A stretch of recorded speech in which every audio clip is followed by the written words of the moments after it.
Right, I am down here in Cornwall in a little village of Gweek at the boatyard here, and what I have is a 555 and a 440 by Squire.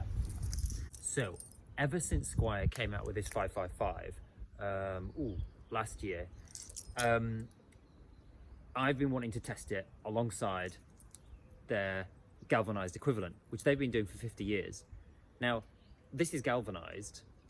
Technically speaking, if it's a good quality, it should not rust.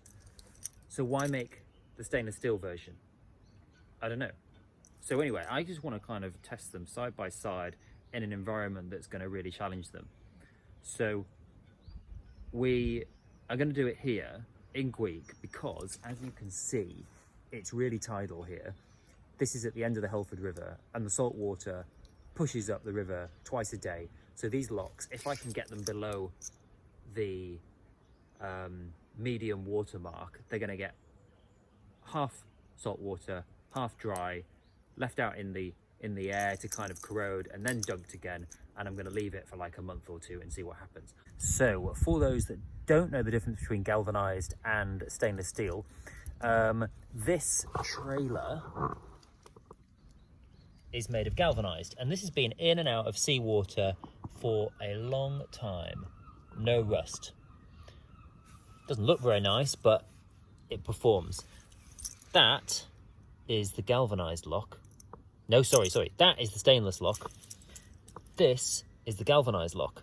Now, when this goes in seawater, it's going to end up tarnished like this, look a bit dull, but it shouldn't technically rust. This one is the stainless lock, like this.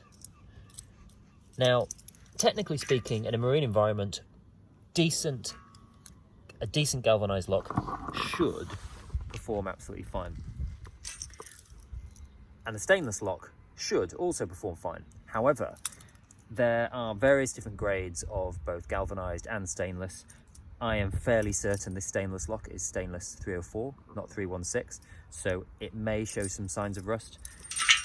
And this galvanized lock, not entirely sure where it's made. I'm pretty sure it's probably made in the Far East now. Used to be made in the UK. Now, you can still find old English locks made by Squire that are about 30, 40 years old, still functioning. Now, I don't know whether or not this galvanized is going to perform like the old school ones that were made in the UK. We'll see. Okay, so I've chosen a reasonably good spot here.